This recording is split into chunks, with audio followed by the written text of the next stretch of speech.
고3 3월 학평 해설 갑시다. 현대소설 이청준의 별을 보여드립니다. 별을 보고 있는 어떤 소년의 모습, 우리의 꿈을 쳐다보는 거지. 여러분도 꿈을 가지고 엄마 국어와 함께 대학 합격 꼭 갑시다. 구독, 좋아요 부탁드립니다. 자, 일단 요 얘기부터 시작합시다. 자, 우리 현대 소설을 보면은 어려운 작가들이 이제 여러 명 있는데 출제되는 사람들 중에서 요 세 명은 좀 반드시 기억을 해놨다가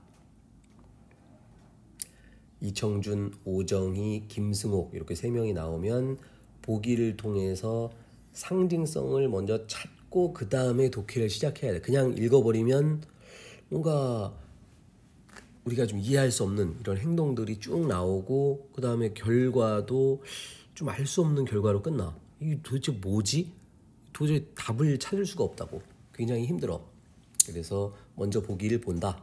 그 다음에 나는 좀 이 사람들 거를 실제 상황에서 소설이 보통 독해 문제 풀린 시간까지 8분이거든. 난 8분 동안 이 사람들을 어떤 상징성을 찾고 문풀까지 어려울 것 같다. 그러면은 기출문제에서 이청준, 오정희, 김승옥 엄청나게 많아. 그 사람들 거를 작품을 아예 대표 작품 많아야 뭐 한 3개 정도면 충분하거든. 한 3개 정도를 공부를 해버려. 뭐 예를 들어서 이청준의 뭐 병신과 머저리, 오정희의 동경, 김승옥은 그 유명한 서울 1964년 겨울 뭐 이런 것들 이라도 한 번 정도 공부를 해놓으면 이 양반들이 이런 방식으로 뭔가 상징적인 것을 끄집어내는군, 좀 감이 올 거야. 그 다음에 읽으면 되지. 자, 얘도 지금 별을 보여준다. 뭔 뜬금없는 얘기냐. 갑시다. 그는 돌아와서 아무 일도 하지 않았다. 백수야. 학위를 가져오지 못한 한국적인 약점을 보충해 줄 만한 사람도 없고 주변머리도 없고 유학 지망생을 모아서 회화를 가르치면서 알바를 뛴 거지. 나중에 알려진 일이다. 시골에는 아예 내려갈 생각도 안 한다. 외롭다는 말에 치사한 뉘앙스를 잊어버린 듯 걸핏하면 외로운데 그러니까 본인도 외로운 걸 알아. 하지만 그 외로움을 이겨내기 위해서 어떤 행동을 하지는 않는 이런 상황이지. 자, 꺽쇠 A를 봤더니 그런 생활이 반년쯤 지나자 그에게는 망측한 2가지 습벽이 붙어 있었다. 처음에는 도벽, 남의 물건을 훔쳐. 그의 주변에 그의 도둑 피해자가 아닌 사람이 드물었다. 근데 친구들이 또 그러니까 대단히 뭐 큰 걸 훔치는 게 아니라 뭐 볼펜 1개, 지우개 1개 뭐 이런 걸 훔치는 거야. 대놓고 얘기하기도 애매해. 언젠간 말해주겠지. 자, 또 한 가지 버릇은 거짓말. 아무렇게나 거짓말을 했다. 자, 언젠가는 친구 한 명이 교통사고로 입원했다. 전화를 친구들한테 다 돌린 거야. 그래가지고 친구들이 그 서울대병원 응급실로 다 뛰어갔는데 아무도 없어. 나중에 알고 봤더니 거짓말이었던 거고. 자, 문제는 이 친구는 지가 거짓말이라는 의식을 하지 않아. 뭐 어쩌라고. 거짓이 스스로 거짓임을 망각해버릴 때 그것은 무서운 파괴력을 가지고 거인의 그림자가 된 느낌이었다. 뭔 얘기냐면, 자, 도둑질을 하고 거짓말을 하는 게 상식에서 벗어난 거지. 자, 얘가 왜 이렇게 했냐. 아까 맨 앞에 뭐라 했어? 영국 유학에서 돌아왔는데 아무 일도 하지 않았다. 또는 할 수 없었다. 일반적으로 이제 이게 지금 1960년대인데 1960년대에 영국 유학 갔다 왔다는 얘기는 상위 0.01% 엘리트란 말이지. 근데 뭔가 그거를 제대로 역할을 하지 못해. 그래서 이제 루저가 된 거고, 얘 입장에서는 그 일탈을 통해서 그거를 이제 보상받고자 하는 심리가 드러난 거라고. 근데 고3들 입장에서 솔직히 이런 거를 끄집어내는 게 쉽지가 않지. 자, 이 꺽쇠 A 부분은 자, 나라는 사람이 이제 안에 있는 서술자가 그라는 사람에 대해서 관찰한 것을 요약하고 느낀 점을 말하는 서술 방식. 자, 그러던 녀석이 언젠가부턴가 진이를 향해서 눈을 열기 시작하더라. 뭔가 이제 다른 모습을 보여주는 거지. 자, 그러나 나는 결국 모른 척하기로 했다. KNOW. 그러니까 알고 있는데 모른 척하는 거야. 왜 그러냐면 희망을 가져볼 수 있었기 때문이다. 아, 이 사람이 뭔가 나쁜 짓만 했는데 사랑이라는 거는 진실이거든. 그래서 그 진실에 향해 가니까 아, 얘가 변화를 하지 않을까? 라고 생각을 했었는데 그러나 그는 기대와는 상관없이 거품일 뿐이었다. 아직은 안 바뀜. 녀석에게는 우리의 희망이나 추측과는 전혀 다른 곳에서 또 이상한 일이 생겼다. 자, 진이를 향한 마음을 통해서 이 사람이 이제 일탈에서 벗어날 걸 기대했는데 안 되더라. 자, 그러다가 망원경 사건이 벌어져. 별을 쳐다보는 망원경. 우리 문학에서 이제 별이라는 거는 뭐 이상향 또는 뭐 진실 뭐 이런 거를 얘기하지. 자, 망원경을 우연히 샀어. 그러다가 망원경 장례식을 치른대. 이게 뭔 얘기야? 자, 그는 물을 내려다보고 있다가 영국에 간다는 건 거짓말이야. 자, 굉장히 중요한 삶의 태도. 우리 인생에서도 마찬가지고 우리 정치권에서도 마찬가지고 잘못을 인정하면 아주 심플하거든. 아, 미안하다. 왜냐하면 사람이라는 건 잘못을 저지를 수 있거든. 사람이니까. 그지? 근데 문제는 그 잘못을 덮기 위해서 자꾸 변명하고 다른 거짓말하고 엉뚱한 시선 돌리고 이러면서 이제 점점 문제가 커지고 결국 망하는 거거든.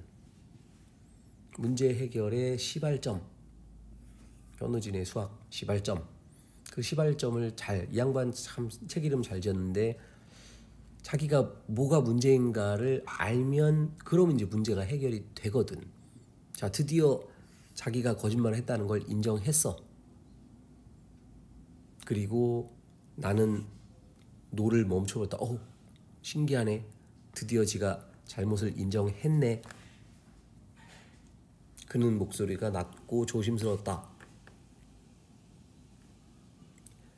거짓말이라는 말에 어의가 남아있더란 말이냐. 자, 전체 그림 다시 보자고. 영국 유학에 실패했어. 루저가 됐지. 그래서 도둑질, 거짓말, 사회적 관습을 깨버린 거고, 그러다가 망원경을 통해서 별을 보면서 성찰을 하게 된 거지. 진실은 뭘까? 그리고 망원경을 버리는 행위를 하게 되고 거짓말을 인정했고 그것은 사회적 관습으로 회귀한다. 이런 상징성을 갖게 되는 거라고. 망원경과 별. 그리고는 강을 깊이 내려다보았다. 내가 다시 노를 움직이자 가만히 있어. 여기가 좋겠어. 멋있는 장례식을 생각했어. 일탈에서 벗어나서 상식으로 회귀하는 이런 행위가 장례식이 되는 거라고. 망원경의 장례식. 그리고 물밑을 들여다보고 있었다. 여운을 갖는 마무리. 자, 문제 갑시다. 가장 적절한 내용. 선생님 유튜브 보면 알겠지만 우리 소설에서는 반드시 어디에 표시를 한다. 아까 우리 읽으면서도 어디에 표시했어? 심리에 표시했지. 왜 심리에 표시할까? 답에서 물어보니까.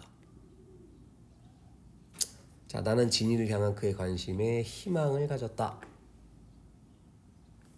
심리, 요 놈을 물어보는 대단히 중요한. 자, 진이를 향한 그의 관심이라는 거는 이제 이 친구가 다시 상식의 세계로 돌아오지 않을까라고 생각하는 희망이었지. 그리고 첫 번째 희망은 아직은 실패였고. 자, 그 다음에 나머지 오답 잠깐 보면 그는 유학 경력으로 인간관계를 만들려고 아무 일도 하지 않았지. 자, 외롭다는 말을 반복하면서 본 게 아니라 다른 사람에게 들었어. 그리고 안타까움을 느낀 게 아니라 이 새끼 뭐지? 부정적인 생각을 했고, 그가 진이를 사랑한다고 말하게 될 때 그의 마음을 받아주는 게 아니라 이별할 거라고 이미 예측을 했지. 진이와의 관계에서 상처를 입었다가 아니라 아직 이별 안 했지. 상처를 입은 적 없음. 아까 얘기했던 서술상 특징, 요약하고 인물의 태도를 분석한다. 자, 다시 한번 기본으로 돌아갑시다. 직접 제시는 요약적 제시, 간접 제시는 대화. 따옴표 있냐 없냐 요거만 찾으면 돼. 아까 꺽스 A 부분 따옴표 없었지. 그래서 요약적 제시 재빨리 찾을 수 있었다. 기본 문제니까 이런 거는 빨리 풉시다. 자, 그 다음에 다른, 상이하다는 건 디퍼런트 생각 이건데 그냥 일관된 생각을 갖고 있지. 공간이 변한 적도 없고 두 행위가 대립되는 원인을 밝히는 것도 아니지. 자, 그 다음에 다른 인물의 시선이 아니라 안에 있는 서술자의 시선이었고, 그 다음에 그의 내적 독백은 나온 적이 없지. 나의 내적 독백만 나와 있지. 자, 도둑질. 유학에서 돌아온 뒤에 생긴 버릇. 주위 사람들이 의식적으로 모른 척한다. 자, 거인의 그림자. 거짓말을 하는 그에 대한 나의 인식. 야, 이 새끼 큰 사고 칠 것 같은데. 거품. 주위 사람들의 기대에서 벗어난 그의 생활. 망원경 사건. 가슴 아픈 일로 받아들여지는. 그가 이제 상식의 세계로 돌아오기까지 얼마나 힘들었을까. 정답은 5번이었고 신기한 일은 뭐냐? 그가 거짓말이라고 밝히는 부분이지. 그래서 내가 깜짝 놀라는 것이고, 거짓말이라는 거를 드디어 알게 됐다. 이미 거짓말이라는 거 저 앞쪽에서 알고 있었지. 자, 아까 맨 처음에 얘기했던 이청준 나오면 보기를 반드시, 이 양반은 사회적 관습에서 벗어난 사람이로군. 여기서 이제 도둑질하고 거짓말. 자, 근데 회귀를 선택한다. 도둑질하고 거짓말에서 벗어난다. 그리고 새로운 삶의 방향으로 나아간다.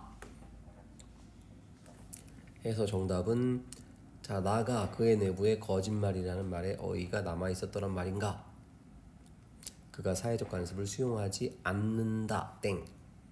이제 거짓말이라고 인정한 거니까 사회적 관습으로 돌아오는 거지. 상당히 까다로웠던 문제.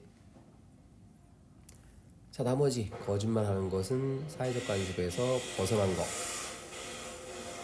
이청준 선생 가면의 꿈이라는 소설의 표지. 자, 이청준 어려운 소설입니다. 힘내서 공부합시다. 구독, 좋아요, 엄마국어.